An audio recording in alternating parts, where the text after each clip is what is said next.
नमस्कार दोस्तों, आज का एजेंडा क्या है। आपको सबसे पहले आज का एजेंडा सेट करना चाहिए कि हाँ, आज का एजेंडा हम क्या रखें। टुडेज एजेंडा, मैं आपको सबसे पहले आज फंक्शन का बहुत छोटा सा इंट्रोडक्शन दूंगा। अब फंक्शन का इंट्रोडक्शन क्यों दूंगा, उसका रीजन भी बताऊंगा मैं आपको। फिर आपको मैं डिफरेंशिएशन का इंट्रोडक्शन दूंगा और फिर मैं आपको श्रोडिंगर इक्वेशन जो है उसका डेरिवेशन दूंगा। सबसे बड़ी समस्या क्या आती है कि 11th का स्टूडेंट भी आईआईटी की तैयारी करता है।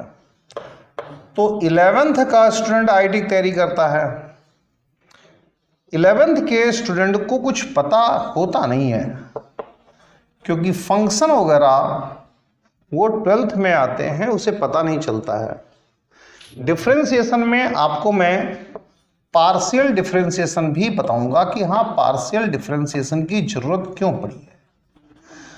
अच्छा जी, चलिए। तो 11th के बच्चे को ये सब चीज़ें समझ में नहीं आती है और वो परेशान होता है। और केमिस्ट्री में ये सेकंड चैप्टर में है, एनसीईआरटी के according to atomic structure second chapter है, इसीलिए इस तरह की समस्याएं आती हैं। दूसरी बात, जो नीट का बच्चा होता है, NEET नीट का बच्चा होता है, उसको भी इस तरह की समस्याएं आती हैं। इसीलिए कल मैंने श्रोडिंगर इक्वेशन लिख दी थी लेकिन डेरिवेशन नहीं दिया था। तो पहले फंक्शन के बारे में छोटी सी इंट्रोडक्शन दूंगा मैं आपको, उसके बाद डिफरेंशिएशन, पार्शियल डिफरेंशिएशन और फिर डेरिवेशन दूंगा मैं आपको, डेराइव करके दिखाऊंगा, श्रोडिंगर इक्वेशन डेराइव करके दिखाऊंगा। ये आपका एजेंडा होना चाहिए। चलिए बच्चों, सबसे पहले हम बात करते हैं कि हाँ, ये फंक्शन क्या चीज है, क्योंकि मैथमेटिकल फंक्शन के बिना फिर आप लोग ये सब चीजें समझ नहीं पाओगे। तो सबसे पहले देखते हैं कि ये मैथमेटिकल फंक्शन क्या चीज है। ये मैथमेटिक्स में आता है, इसीलिए मैं नाम इसका मैथमेटिकल फंक्शन रख देता हूं। हालांकि वहां पर इसका नाम केवल सिंपल सा फंक्शन है, लेकिन यहां पर मैं इसका नाम मैथमेटिकल फंक्शन रख रहा हूं। नाम इसका केवल इतना आता है और नहीं आता है, फंक्शन नाम आता है। अब ये फंक्शन का डेली लाइफ से आपका क्या ताल्लुक है, क्या किस तरीके से आप समझें कि हाँ जी, फंक्शन यही चीज होती है। इसको पहले मैं डेफिनेशन वगैरह लिखवाने नहीं जा रहा हूं, मैं आपको समझाना चाहता हूं कि आखिर ये फंक्शन है क्या चीज। अभी आप देखिए कि मान लो कि आपके पास यहां पर कुछ रॉ मटेरियल है, यहां पर रॉ मटेरियल का गोडाउन है, यहां पर रॉ मटेरियल है। क्या क्या रॉ मटेरियल है? एक रॉ मटेरियल कॉटन है, ठीक है, एक रॉ मटेरियल ऊल है, ठीक है, और एक रॉ मटेरियल लेदर है, ठीक है। आपको फाइनल प्रोडक्ट क्या क्या बनाना है, फाइनल प्रोडक्ट क्या क्या बनाना है। फाइनल प्रोडक्ट आपको शर्ट बनानी है, ये पहला फाइनल प्रोडक्ट शर्ट है।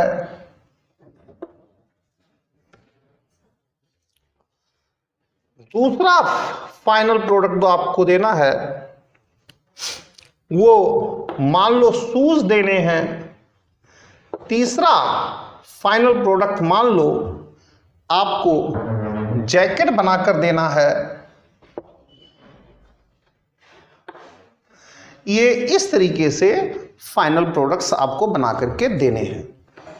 तो आप एक मशीन लगाओगे या फैक्ट्री लगाओगे, तो ये जो फैक्ट्री है, ये फैक्ट्री, इसी का नाम फंक्शन है। जो आप फैक्ट्री लगाओगे इसी का नाम फंक्शन है। कॉटन रॉ मटेरियल इस फैक्ट्री में जाएगा, कॉटन रॉ मटेरियल इस फैक्ट्री में जाएगा और इस फैक्ट्री में जाकर के शर्ट बन सकता है। ठीक है जी, पक्की बात है। यहां पर कुछ मशीन होगी, इस फैक्ट्री में शर्ट बन सकता है, कोई दिक्कत नहीं, बन सकता है। यह भी पॉसिबिलिटी है कि जैकेट भी बन जाए, लेकिन आमतौर पे शर्ट ही बनेगा। ठीक है, जैकेट भी बन सकती है, कहीं कोई दिक्कत वाली बात नहीं है।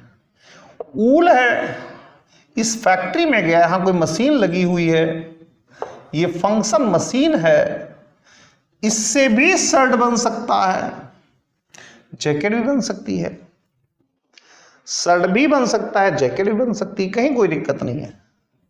लेदर है, यहां कोई फंक्शन मशीन लगी हुई है, इससे शूज बन सकते हैं। तो जो फैक्ट्री है वो एक तरह का फंक्शन है, जो फैक्ट्री आपने लगा रखी है वो एक तरह का फंक्शन है जो कि रिलेशन देती है रॉ मटेरियल और फाइनल प्रोडक्ट का। इसी से गुजर करके रॉ मटेरियल फाइनल प्रोडक्ट बनता है। हल्की सी आपको फीलिंग आई होगी छोटी मोटी कि हाँ ये फंक्शन वास्तव में है क्या। अब हम चलते हैं मैथमेटिक्स पर। मैथमेटिक्स क्या कहती है उसको देखिए, ध्यान दीजिए। मैथमेटिक्स क्या कहती है उसको देखने की कोशिश करिए। मान लो दो क्वांटिटीज हैं, ये y is equal to x square, ये दो क्वांटिटीज हैं, कुछ इस तरह से काम है।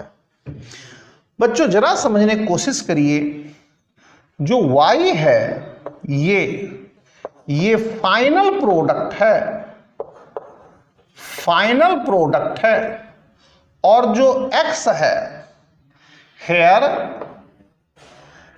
x इज रॉ मटेरियल, ये x जो है ये रॉ मटेरियल है।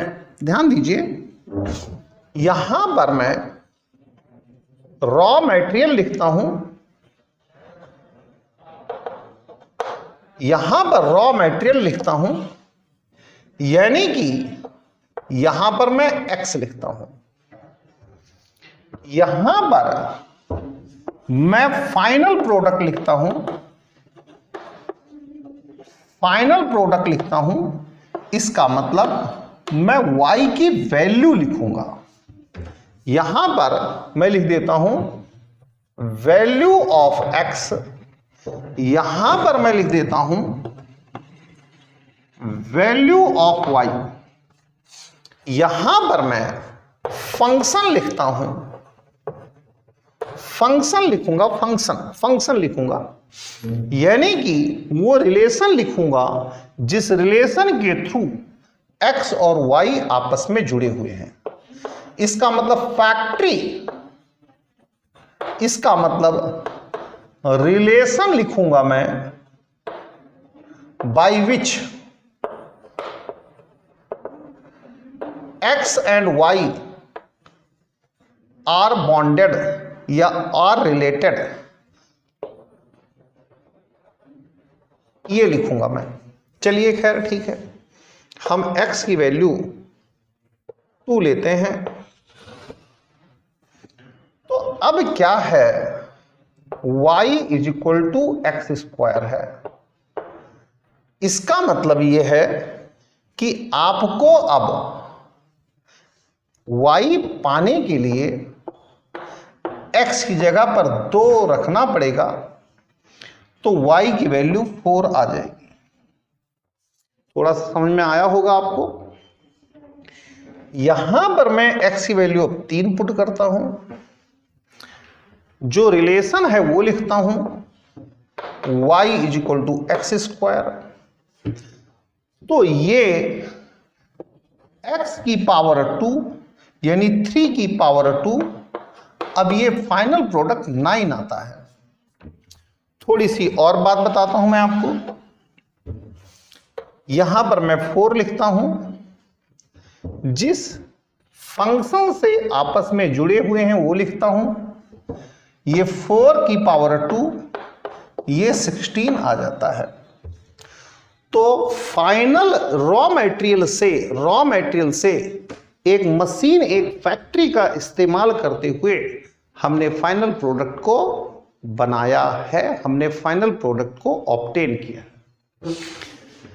फिर इसी चीज को देखते हैं बच्चों दोबारा से। फिर आपको फंक्शन की फीलिंग आनी चाहिए, फंक्शन का पता चलना चाहिए कि हां ये फंक्शन वास्तव में मामला है क्या। ये हमने कहा y = x²।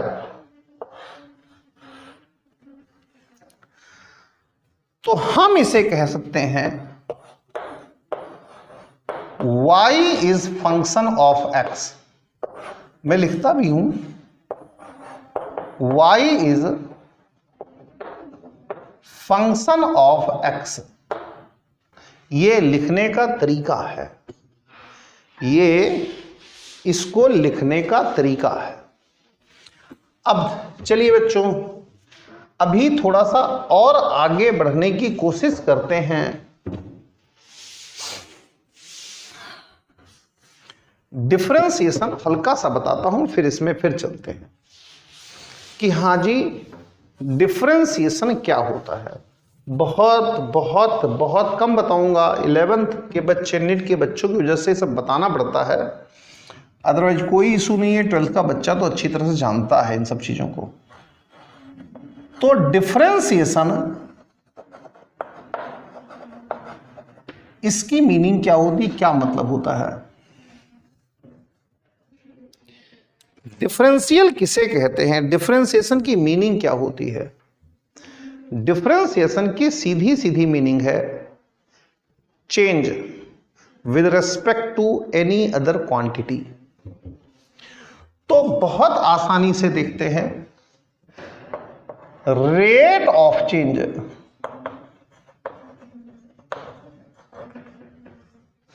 In a quantity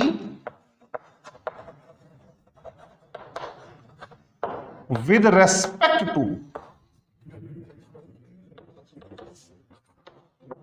another quantity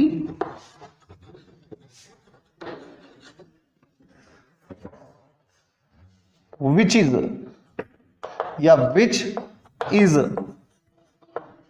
related with a function। इनमें रिलेशन जो है एक फंक्शन का होना चाहिए, ये ऐसा होता है। चलिए एग्जाम्पल लेते हैं। हम मानते हैं कि x = मान लो थोड़ी देर के लिए x = t² है, ऐसा मानते हैं, ऐसा मानते हैं। इसमें t क्या है, टेकन टाइम इज t, ऐसा कुछ लेते हैं। और x क्या है, ट्रेवल्ड डिस्टेंस है। यानी कि अगर यहां 5 सेकंड रखते हैं, मान लो 5 सेकंड रख देते हैं, तो इसकी वैल्यू 25 किलोमीटर आ जाएगी या मीटर आ जाएगी, वो एक इशू अलग है। अब हम करते क्या हैं, हम चेंज इन x हमें निकालना है, change in x with respect to change in y, या t, यहां लिखो t, ऐसा कुछ देखते हैं। तो क्या करना पड़ेगा, इसे लिखना पड़ेगा dx/dt। इस dx/dt का मतलब है change in x। with respect to change in t। तो डिफरेंशिएशन का मतलब है कि एक क्वांटिटी में चेंज दूसरी क्वांटिटी के चेंज के रेस्पेक्ट में जब हम देखते हैं तो इसे डिफरेंशिएशन कहते हैं। इसके ग्राफ वगैरह भी हैं, वो फिलहाल मैं नहीं बना रहा हूं। चलिए पॉइंट नंबर 2, अगर मान लीजिए y is equal to x की पावर n है तो क्या फॉर्मूला बनेगा? dy by d x n x की पावर n-1 बनेगा। इसको देख लेते हैं। मान लो y is equal to x square है तो dy बाई डी एक्स ये जो आता है 2x की पावर 2-1 2x आ जाता है, ये 2x आ जाता है। मान लो कि और एग्जाम्पल ले लेते हैं कि y is equal to x की पावर 3 है तो dy बाई डी एक्स ये 3x स्क्वायर आता है। ये एक फॉर्मूला है, फिलहाल आप इसे फॉर्मूले की तरह से याद कीजिएगा। आपके मैथ्स के टीचर इसको और अच्छी तरह से समझाएंगे, फिलहाल आप याद कीजिएगा। अब आप आगे देखिए कि हाँ जी आगे की कहानी क्या कहती है। थर्ड पॉइंट पर चलिए। मान लीजिए कि y is equal to c into x की पावर n है, where c is a constant.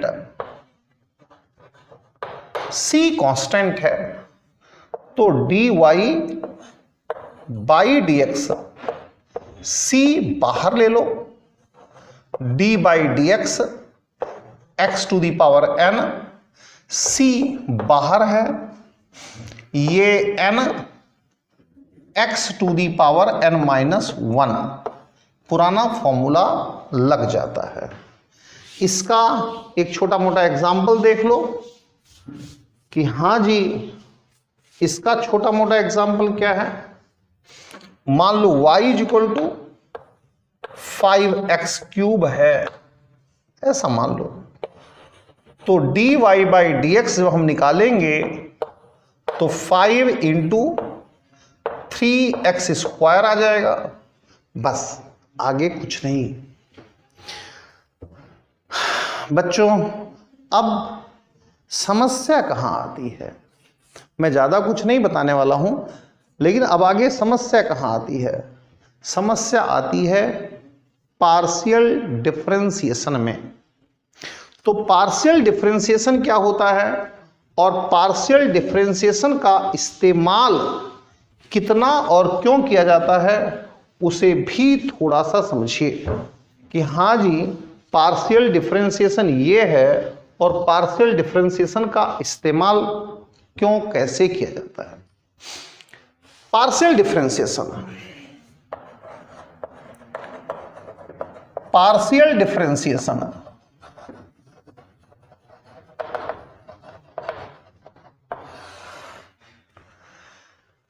इसमें क्या है,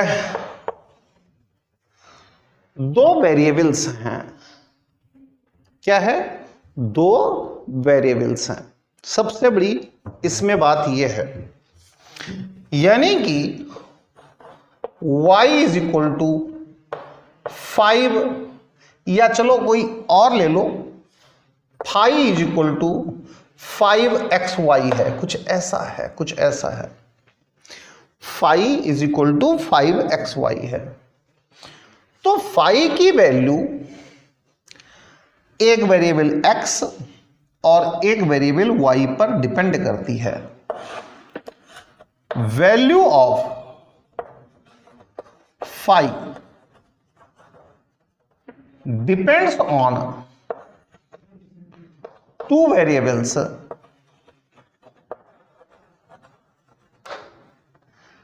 वेरिएबल x एंड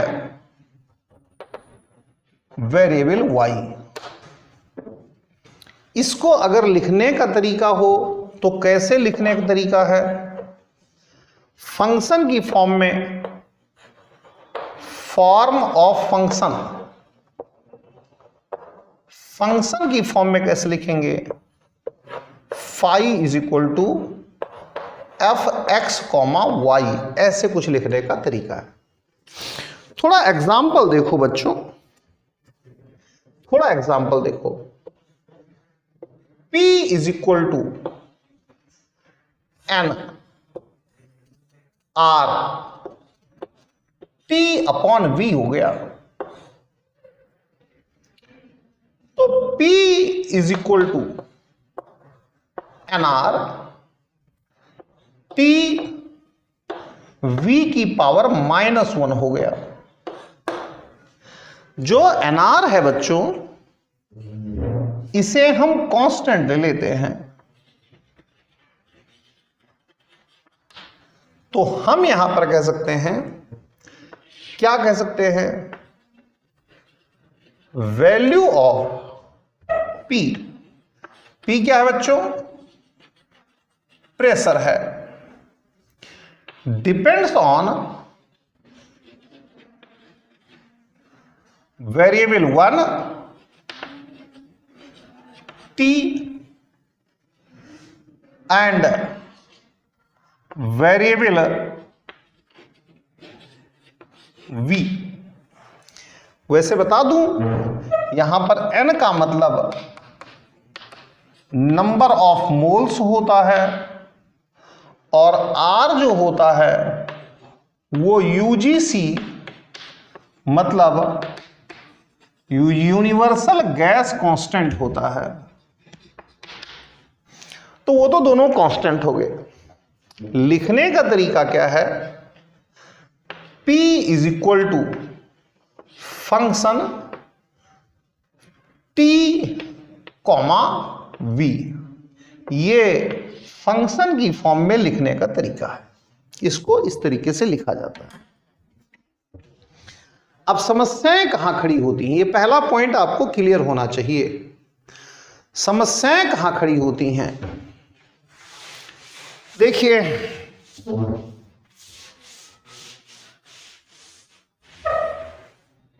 ध्यान दो आप। समस्या यह खड़ी होती है कि अगर हम इसी को ले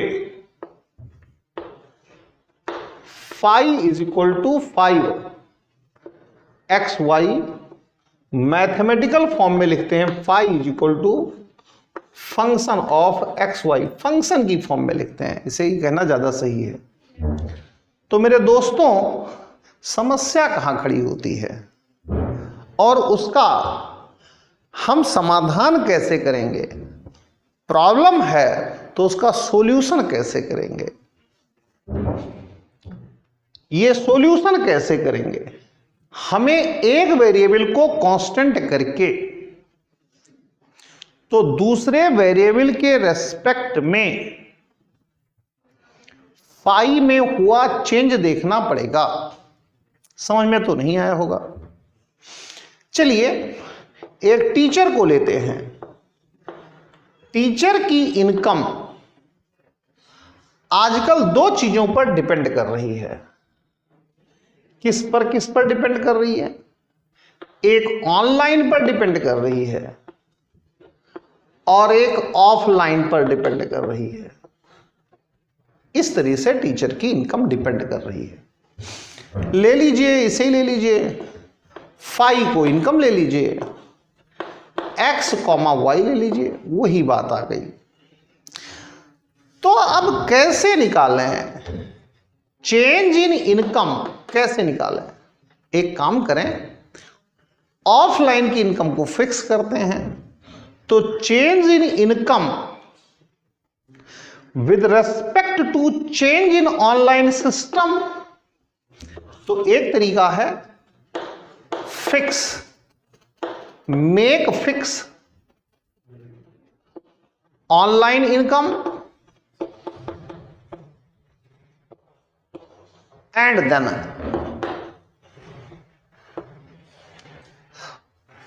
ऑब्जर्व, क्या, change in income with respect to change in online system ही लिख देता हूं मैं। एक तो ये है। फिर जब ये कर लो तो दोबारा से क्या, मेक फिक्स, क्या यहां क्या क्या था, online income and observe change in income with respect to change in offline. करो यहां पर ऑफलाइन, गलती हो गई मेरे से, मेक फिक्स ऑफलाइन इनकम। अब यहां पर make fix online income, online income को फिक्स कर लो और फिर change in income with respect to change in offline system. देखो तो ऐसे केस में हमें पार्शियल डिफरेंशिएशन का इस्तेमाल करना पड़ता है। ऐसे केस में हमें पार्शियल डिफरेंशिएशन का इस्तेमाल करना पड़ता है। ऐसे सीन में पार्शियल डिफरेंशिएशन का इस्तेमाल करना पड़ता है। देखते हैं कैसे और क्या। ये 5 था, ये 5xy था। हमने क्या किया, पहला काम किया, x को फिक्स करो, fix, make fix x, x को फिक्स कर लिया तो y में जो चेंज हुआ है उसके रिस्पेक्ट में देखना है। तो क्या होगा, d5 अपॉन, मैं थोड़ा सा लिख रहा हूं, dy। अब देखिए ये दो चीजें तो कांस्टेंट हैं, ये कांस्टेंट हो गई। यहां पर क्या हो गया, 1 इंटू वाई की पावर 1 माइनस 1। बच्चों इसको लिखने का तरीका चेंज कर दिया गया, कुछ डिफरेंट तरीका इस्तेमाल किया गया और del phi upon del y at constant x, ये तरीका बनाया गया, is equal to 5x 1 into y की पावर 1 माइनस 1, यानी कि 5x हो गया। तो जो ये डेल है, डेल ये जब बना हो इस तरीके से तो पार्शियल डिफरेंशिएशन कहते हैं। इसको क्या कहेंगे, पार्शियल डिफरेंशिएशन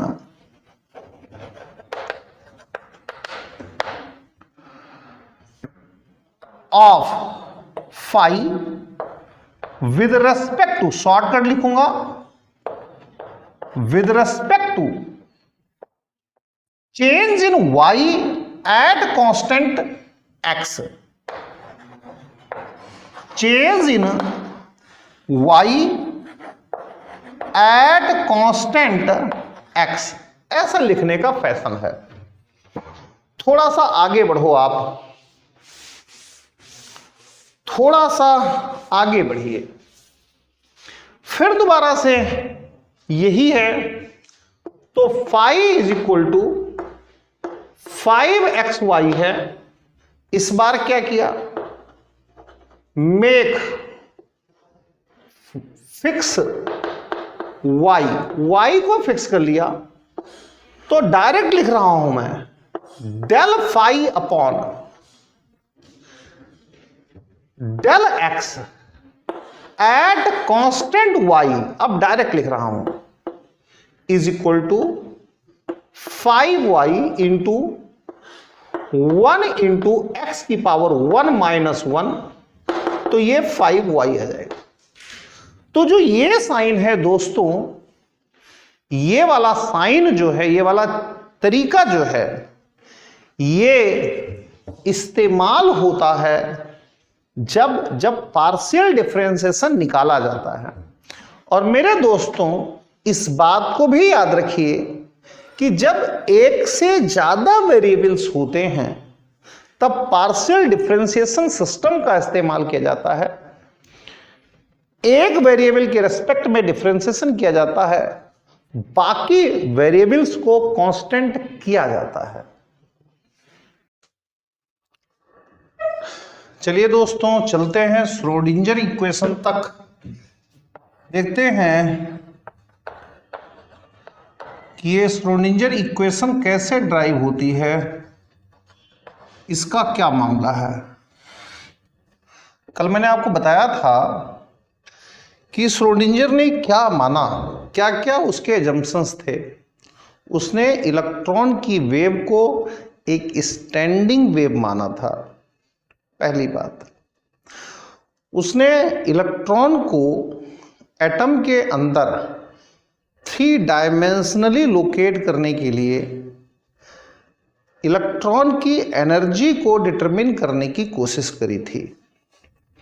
तो फिजिक्स में जो फिजिक्स होती है, फिजिक्स में आप पढ़ोगे psi is equal to a sine 2 pi x upon lambda. बहुत फेमस इक्वेशन है, किसके लिए? स्टैंडिंग वेव या स्टेशनरी वेव के लिए। यहां पर ए कांस्टेंट है, ए एक कांस्टेंट है, एक्स ये क्या है बच्चों? ये displacement of wave in x direction या फिर अलोंग एक्स एक्सिस है। लैम्डा आप जानते हो, लैम्डा जो है वो वेव लेंथ है। साई के बारे में मैंने कल बताया था, ये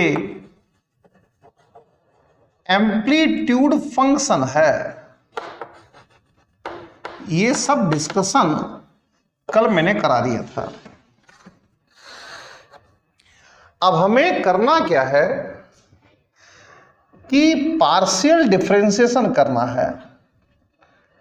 del psi upon del x partial differentiation करना है। ए कांस्टेंट है, ये जो पूरी वैल्यू है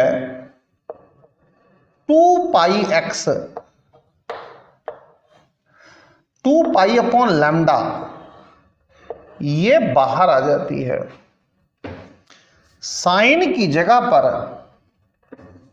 कॉस आ जाता है, तो cos 2 pi x upon lambda आ जाता है। चीजों को समझिए, चीजों को फील करिए। अब हमें दोबारा से डिफरेंशिएशन करना पड़ेगा, तो del square psi upon del x square. फिर दोबारा चलिए, ये पूरी चीज फिर बाहर आएगी, पूरी चीज बाहर आएगी। तो ए 2 पाई अपॉन लैम्डा, ये तो पहले से था, ये फिर बाहर आएगी 2 pi upon lambda. Sine change होगा, माइनस साइन आएगा, sine 2 pi x upon lambda. ये पूरी कहानी बनकर के आएगी।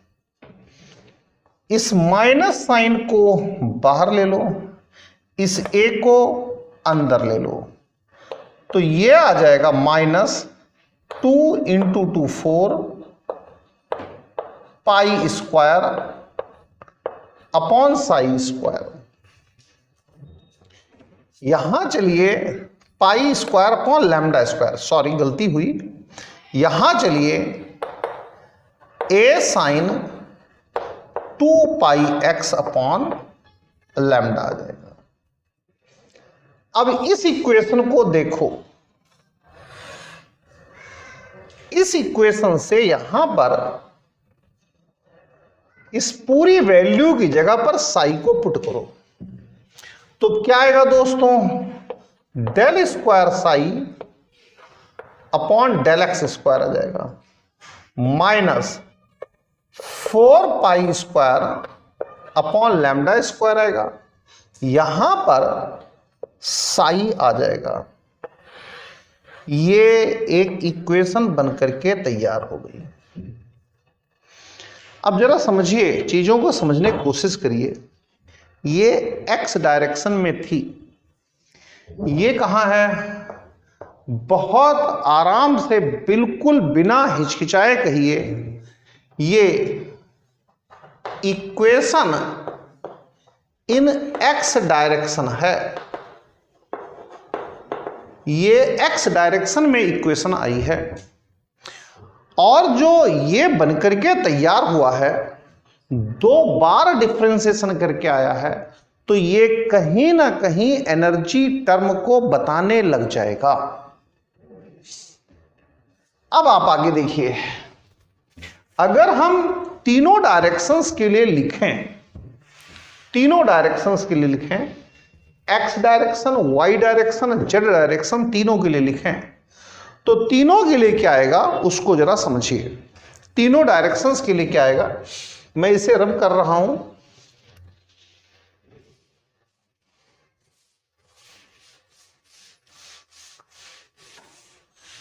यह आएगा del square psi del x square plus del square Sai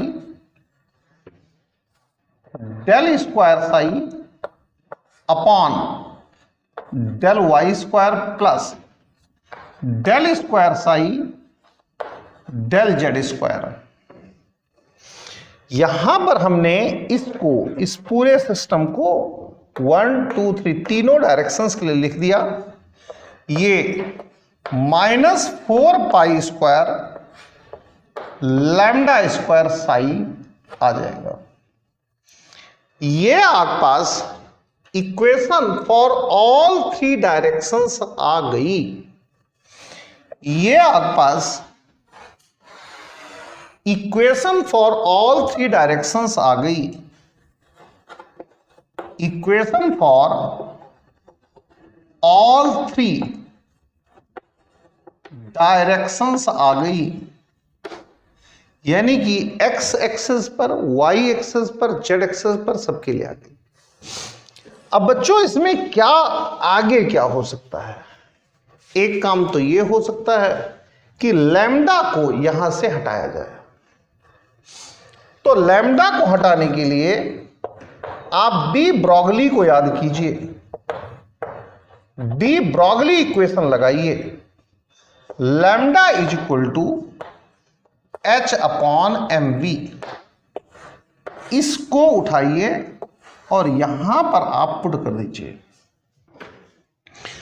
तो क्या आएगा दोस्तों, del square psi del x square del square psi del y square del square psi del z square is equal to -4 pi square upon h square, यहां ये H नीचे रहेगा, M square we square, और यहां पर ये साई आएगा, साई आएगा। v क्या चीज है, v वेलोसिटी है, v यहां पर वेलोसिटी है। भाई यहां पर ये क्या था, m जो था वो मास था, v जो थी ये वेलोसिटी ऑफ इलेक्ट्रॉन, ये मास ऑफ इलेक्ट्रॉन था। घबराइए मत किसी भी सूरत में। अब जो वेलोसिटी है उसको निकाल दीजिए, उसे एलिमिनेट कर दीजिए। तो वेलोसिटी निकालने के लिए क्या करेंगे, kinetic energy is equal to total energy minus potential energy रखिए, इसको आप रखिए। तो काइनेटिक एनर्जी क्या है, half mv square, total energy क्या है, E है, और पोटेंशियल एनर्जी कैपिटल V है। यहां से बच्चों अगर V स्क्वायर निकाला जाएगा तो 2E माइनस V, ये 2 ऊपर पहुंच जाएगा, डिवाइडेड बाई m आ जाएगा, m मास है। इस V स्क्वायर को उठाइए और यहां पर रखिए। बहुत कुछ आसान होता है, बशर्ते थोड़ा सा नियत सिखाने वाले और सीखने वाले की दोनों की ठीक होनी चाहिए, तो बहुत चीजें आसान होती हैं। चलिए रखते हैं हम। मैं ऊपर का रब करता हूं, अदरवाइज थोड़ी दिक्कत आ सकती है, आपको देखने में दिक्कत आ सकती है। शायद यहां पर दिक्कत आई होगी, जहां तक मेरा ख्याल है यहां पर दिक्कत आई होगी, तो इसलिए मैं दोबारा लिख देता हूं। यहां पर जो मुझे उम्मीद है थोड़ी दिक्कत आई होगी, इसलिए मैं दोबारा लिख देता हूं, कोई बात नहीं। ये V स्क्वायर है, V स्क्वायर वेलोसिटी है, वेलोसिटी। तो kinetic energy, kinetic energy, kinetic energy क्या हो जाएगी दोस्तों, ये हो जाएगी हाफ mv स्क्वायर हो जाएगी, ये kinetic energy. Total energy E और पोटेंशियल एनर्जी कैपिटल V। यहां से V स्क्वायर, ये स्मॉल है ये कैपिटल है, ये आ जाएगा 2E minus V upon m आ जाएगा। अब इस V को यहां से उठाना है, यहां पर रखना है। फिर देख लीजिए, ये तो दिख रहा होगा, kinetic energy total energy minus potential energy. कुछ भी नहीं करना है, इसको उठाना है, यहां पर पुट करना है, और कुछ नहीं बचा, सब कुछ हो चुका है। तो इसीलिए थोड़े से काम के लिए कोई जल्दबाजी नहीं करते हैं। तो देखिए जरा अब आगे, यहां पर चलिए, del square psi del x square, del square psi del y square, del square psi del z square, कोई दिक्कत नहीं है, is equal to minus 4 pi square upon h square. यहां पर m स्क्वायर है, m स्क्वायर रहने दो, v square को आपको चेंज करना है। तो v स्क्वायर की value 2E minus capital V है, ये कैपिटल पोटेंशियल एनर्जी है, डिवाइडेड बाई यहां m आ रहा है, m कर दो, इसको इससे कैंसिल कर दो। क्या आएगा दोस्तों, del square psi del x square, del square psi del y square plus del square psi del z square is equal to, इस 2 की मल्टीप्लाई यहां कर लो, माइनस 8 पाई स्क्वायर, एक m तो बचा हुआ है ना, एक m बचा हुआ है, यहां m अपॉन h स्क्वायर। अब देखिए यहां पर आपने एक टर्म छोड़ी है, वो टर्म कौन सी छोड़ी है, क्या लिखना भूले हैं, इस साई को लिखना भूले हैं, ये भूलिए मत। अब आप क्या करो, अब आपको क्या करना है,